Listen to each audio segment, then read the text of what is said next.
Alors, salut. Euh, on est le 9 janvier 2019 et je me trouve toujours à Belle-Île-en-Mer. Et là, j'attends. Je suis en pleine cambrousse où j'ai capté la 4G. Et donc, j'ai posé mon téléphone ici qui est en train d'essayer de télécharger l'application Facebook pour être un peu sur les réseaux sociaux, pour vous partager mes vidéos. Là je filme avec ma petite caméra. Et donc qu'est-ce qui s'est passé? Bon, alors ce matin j'ai eu mon rendez-vous téléphonique Pôle emploi qui s'est super bien passé. J'appréhendais beaucoup parce que j'avais pas mal de potes qui me disaient non, tu peux pas dire ce que tu fais vraiment à ta conseillère parce que c'est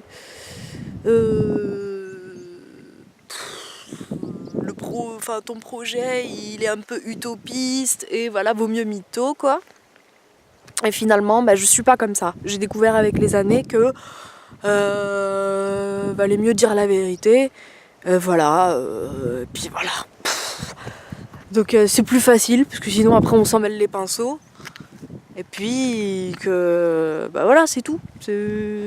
Bon après ça dépend des choses quoi, mais en tout cas là j'avais pas envie de mentir sur ce que je faisais, le fait que je recherche pas vraiment de boulot parce que je suis sur je crois que c'est le bon moment là pour vous expliquer en fait ce que je fais. Les gens du futur. Alors, on va remonter à mon parcours scolaire, quoi. Scolarité un peu chaotique. J'étais pas super bonne à l'école parce que j'étais vraiment tête en l'air et que j'arrivais toujours en retard. J'ai eu mon bac avec difficulté au rattrapage. Un bac L, option art plastique, avec 8 heures de dessin, et même ça, c'est ça qui m'a sauvée, mais même ça, j'étais pas super assidue, et je sais pas comment on dit. Enfin, voilà, toujours un peu en dehors des consignes, tout ça. Donc après mon bac, j'ai décidé d'aller à la fac, comme pas mal de potes. Et j'ai décidé de faire une fac de philo-sociologie parce que j'aimais bien la philo. Je tricotais en cours de philo et j'avais d'assez bonnes notes. Bon, par contre au bac je me suis écroulée, j'ai eu 6 sur 20 je crois. Mais je savais pas quoi faire d'autre en fait. Donc voilà. J'ai des potes qui ont fait la médecine, des études de droit, des prépas, pas mal qui faisaient des prépas ou des écoles d'art, parce que voilà, j'étais en art plastique. Et donc moi j'ai fait philo-sociaux, ça a duré 3 mois. Voilà, parce qu'en même temps je bossais au McDo pour payer mon loyer. Et le fait d'être arrivée à la fac, truc super grand, j'étais complètement larguée, j'avais l'impression que tout le monde avait lu Kant, Platon, et manque de confiance en moi, gros complexe d'infériorité, j'ai pas tenu le coup. En plus avec la pression du boulot, au McDo, c'était un peu dur parce que je faisais plein d'heures en plus. Parce qu'une fois que tu as goûté à l'autonomie un peu comme ça financière, ça me permettait, je voulais me payer le permis, tout ça. Bon. Donc voilà, 3 mois de fac pour ensuite enchaîner sur 8 ans de petits boulots. Donc de petits jobs alimentaires pendant que tous mes potes continuaient dans leurs études. Moi j'étais la nana qui sentait la frite. Donc pas mal de restauration rapide. Mes parents en plus ils avaient un resto. Donc en fait depuis mes 10 ans après l'école, je les aidais. J'allais en cuisine pour éplucher 25 kilos de patates pour 10 francs. Et puis après, c'est passé à 20 kilos de patates, 25 kilos de patates pour 1 euro. Et donc voilà, parfois je rentrais, je montais à la maison et il était déjà 23h30 minuit, j'étais fatiguée, je faisais pas mes devoirs et voilà, c'est comme ça, c'est la vie de plein de gens. Donc voilà, restauration rapide pas mal, ça m'a dégoûté de la restauration. Parce que en plein rush, j'y trouvais quand même un certain équipe jeune, dynamique, tout ça. J'ai travaillé au McDo pour 4 ans, 3 ans et demi, 4 ans. Mais très vite, McDo, pommes de pain, brioche dorée, les boulangeries Paul. Puis j'en ai eu marre, j'ai eu des petits jobs comme ça pour confectionner des bracelets dans un atelier de bijouterie, j'ai fait du babysitting, c'était sympa mais ça s'est mal terminé, ça a duré 3 ans. De toute façon quand je faisais ça j'avais d'autres boulots à côté. Qu'est-ce que je faisais ensuite donc voilà, babysitting. Ah oui, après il y a eu le ménage. Je me suis dit c'est bon, je veux plus travailler avec personne, je veux ni avoir de patron, ni avoir de collègues. Donc j'ai commencé à faire du ménage pour les particuliers. Voilà, les gens ils étaient pas là. Et moi je nettoyais des trucs. Voilà. Le seul truc que je refusais de faire c'était repasser, parce que je sais pas faire et que j'ai pas envie. De toucher les sous-vêtements des gens et tout, voilà. Donc j'ai fait ça pendant pas mal de temps. Et après j'ai eu par des petits contacts, faire du ménage, mais dans des bureaux. Pour des centres de formation, pour une école. Et puis après, c'était des particuliers, des potes même. Donc, pour l'estime de soi, bon, ça fait de l'argent quand même. Hein, c'était comme ça, j'avais besoin de thunes. Voilà, donc pas mal de ménage. Ça a été. Après le ménage, j'ai fait ça pendant longtemps parce que j'avais d'autres activités aussi à côté. Le ménage, ça a duré pas mal de temps. Après, j'ai trouvé un boulot. Parce que oui, j'ai eu des problèmes parce que je buvais quand même pas mal. Donc des problèmes de santé. Et il me fallait un truc où j'étais pas vraiment debout, pas physique. J'avais des problèmes de dos, des vertiges. Je tombais par terre. Donc tout ce qui était restauration, tout ça. Donc petit à petit, en fait, je me suis isolée. Et ensuite, j'ai trouvé ce boulot par un contact, un pote, qui m'a dit ouais, tu peux faire ça. C'était de la téléenquête par téléphone. Donc j'ai bossé pour l'Institut français d'opinion publique pour 3 ans. Pendant 3 ans. Ouais. Donc, je crois que c'était 2009-2012, 2009-2013 ou 2010-2013, je sais plus, bon, voilà, par là. Il faudrait que je revoie mon CV.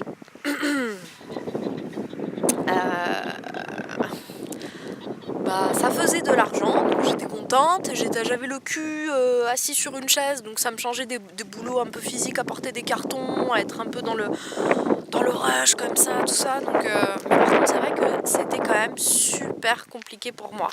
Parce qu'il fallait parler au téléphone, avoir des gens qui t'insultent toute la journée. Et je comprenais leur situation, parce qu'il y en avait qui pleuraient.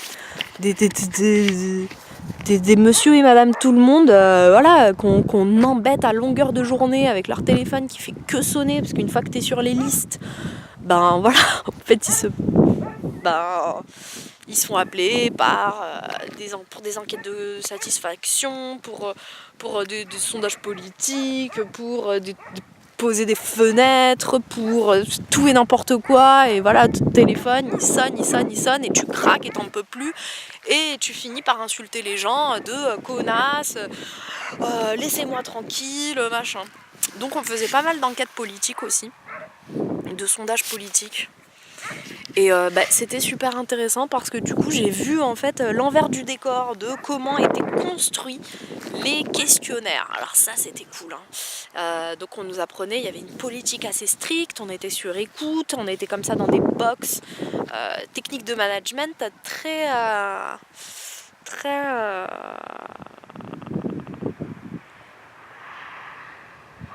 genre équipe jeune et tout, on rigole, c'est sympa, on se motive tous ensemble.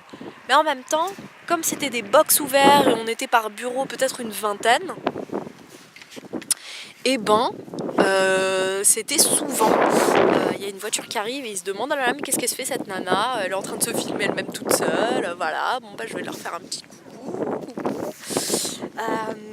Et donc c'était ouais là t'es toujours à 0 enquête, allez, alors que l'étude elle avait commencé même pas 10 minutes avant et des trucs bonjour, des trucs un peu bonjour, des trucs un peu humiliants comme ça où alors un tel t'es à 12 enquêtes, toi t'es à 6, toi t'es à 2, ça va pas du tout, beaucoup de pression en fait, beaucoup de pression et avec le temps c'est devenu de pire en pire et j'avais encore des problèmes de santé je pense et aussi parce que je ressentais beaucoup de pression au travail, il y avait pas mal de choses, tout se croisait, il n'y a jamais qu'un seul facteur hein, quand on n'est pas bien, il y a toujours plusieurs choses, mais c'est vrai que ça m'était arrivé 2-3 fois de faire des crises au taf,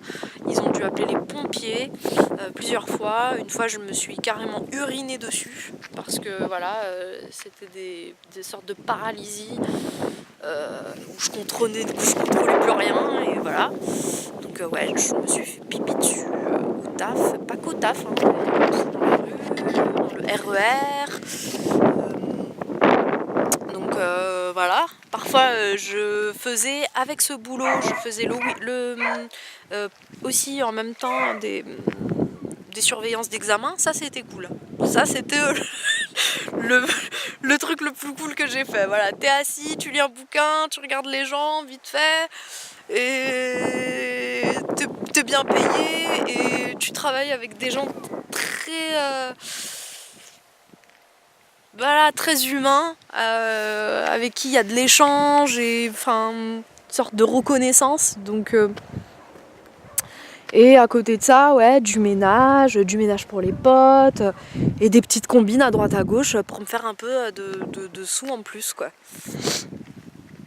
Des trucs, ouais, voilà. La vie, quoi. Sauf que, ben, c'est vrai que j'ai comme un complexe d'infériorité depuis très jeune. Et je raconterai peut-être pourquoi dans un autre truc, une autre vidéo.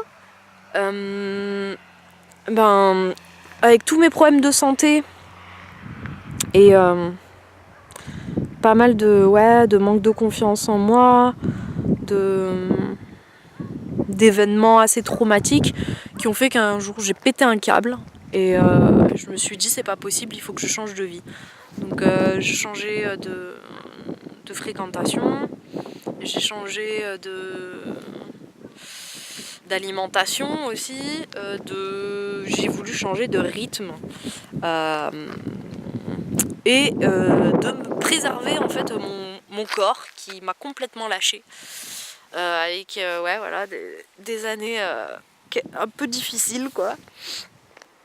Et j'ai décidé de reprendre mes études. Donc ça, j'avais 26 ans, j'avais ça en tête. À 26 ans, je me suis dit, vas-y, j'en peux plus, je veux un statut étudiant pour avoir peut-être une bourse et poser mon cul sur un banc et juste apprendre, parce que j'ai l'impression que là, je suis en train de me faire bouffer de tous les côtés et que moi, je suis une grosse débile, je peux parler de rien avec personne, je me sens nulle.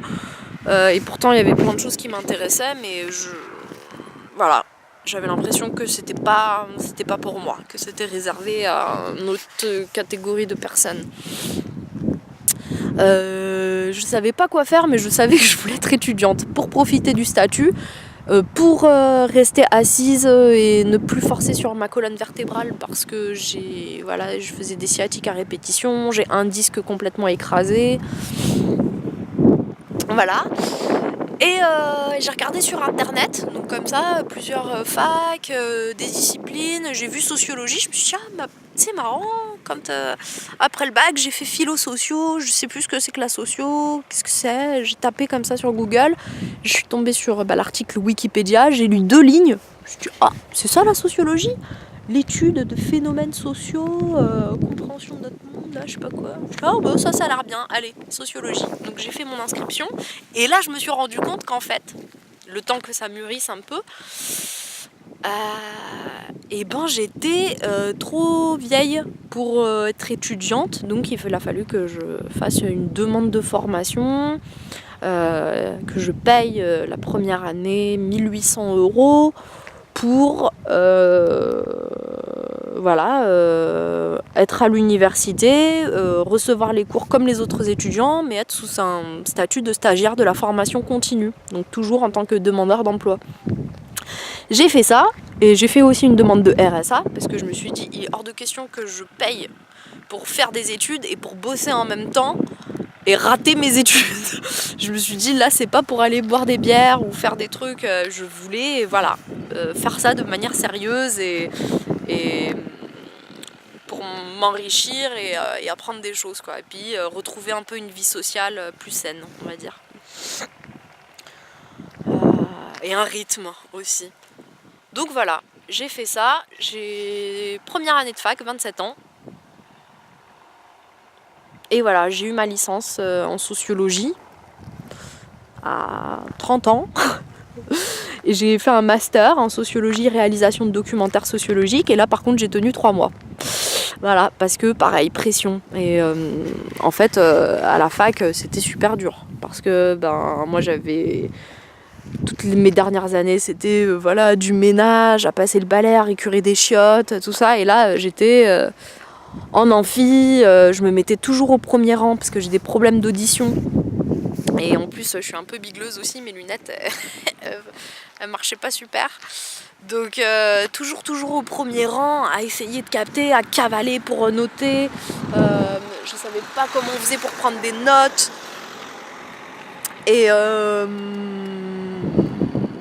Et voilà, donc c'était super dur.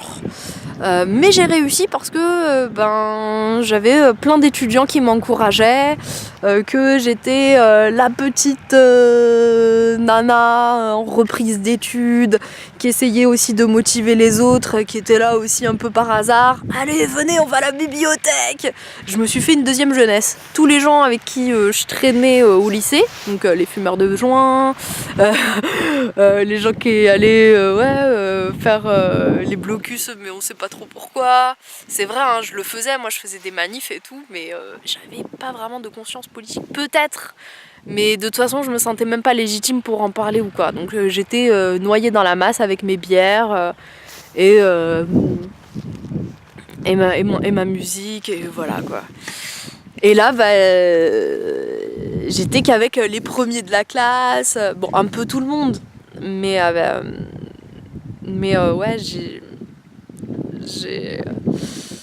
je me suis donné l'occasion de revivre les choses d'une autre façon. Et donc ça, c'était super. J'en garde quand même de très bons souvenirs. Ça m'a vraiment beaucoup apporté. Et puis moi qui suis arrivée en me disant, oh là là, ils ont tous 10 ans de moins que moi. Et les petits jeunes là... Mais en fait, j'étais vraiment agréablement surprise par une intelligence folle. En fait, ils étaient tout ce que moi j'étais pas à l'époque, quoi. Donc, en tout cas, c'est ce qui me semblait. Ouais. Parce qu'en fait, moi j'étais une jeune assez... Bon, une autre vidéo. Voilà, là on va rester sur le côté pro. Donc, voilà. J'ai fini mes études là j'ai arrêté le master l'année dernière après avoir tenu 3 mois. Situation compliquée, genre de burn-out, crise d'angoisse, à devoir faire des exposés devant les autres. J'étais incapable de parler parce que toute ma licence, j'ai réussi à faire que des enquêtes de terrain, des entretiens et à jamais choisir les exposés. Donc ça m'est arrivé que peut-être une fois en 3 ans de me retrouver devant tout le monde à parler, mais c'était en anglais. Donc, mais ouais, là c'était assez compliqué et en fait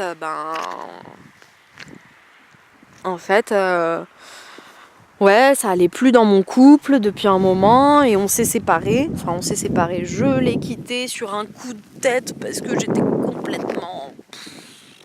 Ça n'allait pas. J'arrêtais pas de vomir. J'étais pas bien. Et bon, de toute façon, il y avait des problèmes entre nous. Enfin, on n'était pas fait pour être ensemble. Même si c'est quelqu'un que j'aime beaucoup. Et donc voilà, du jour au lendemain, j'étais plus étudiante et plus en couple. Et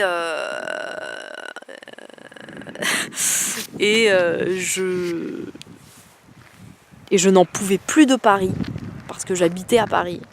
Je n'en pouvais plus. Et j'ai décidé de me reconvertir dans l'agriculture. Parce que mon sujet de mémoire, c'était la reconversion dans l'agriculture des gens qui ne sont pas issus du milieu rural. Donc c'était mon sujet, mais parce qu'en fait moi-même je voulais quitter cette vie et trouver d'autres façons de vivre sa vie, quoi. Pour moi, petite nana de Paris et sa banlieue. Et donc je me suis inscrite dans une structure qui accompagne les gens vers la reconversion dans l'agriculture. Mais en fait, comme j'ai 0 capital, que mes parents ont des dettes, que j'ai jamais eu... Enfin voilà, ça m'est arrivé quelques fois d'avoir été invitée chez des amis à la campagne, mais sur quelques jours, donc j'avais pas du tout vraiment d'expérience et de connaissances sur ce mode de vie, quoi, paysan. Je savais pas exactement si c'était vraiment ce que je voulais ou si j'avais cette envie parce que je rejetais complètement ma vie citadine dans la grande capitale, quoi. Et là il y a quelqu'un qui m'a conseillé de faire du woofing. Donc du woofing, c'est t'es logé et nourri chez des petits exploitants bio qui font du bio. Des petits agriculteurs, écolieux, petits exploitants à la ferme, en échange de quelques heures de travail, 4 à 5 heures de travail par jour. Voilà. Et donc je fais ça depuis l'année dernière. Donc là ça va bientôt, dans 2 mois ça va faire 1 an. Je fais ça. Et c'est cool, j'adore. Comme j'ai eu des problèmes de santé, aussi des problèmes d'articulation, je fais ça sur une assez longue période pour voir si mon corps tient la cadence. Et puis là, c'est vrai que c'est l'hiver et j'aimerais bien quand même continuer mes immersions et voir ce que ça donne. Vraiment prendre conscience de la réalité du travail et du terrain à toute période de l'année, quoi. Voilà. Donc ça c'était pour mon parcours professionnel. Là j'en suis là. Qu'est-ce que j'ai comme envie ? En fait c'est de rejoindre un collectif ou de monter mon collectif. Donc trouver un terrain ou rejoindre un lieu qui existe déjà pour développer mes projets, mes idées. Donc ce serait pour travailler la terre de manière collective,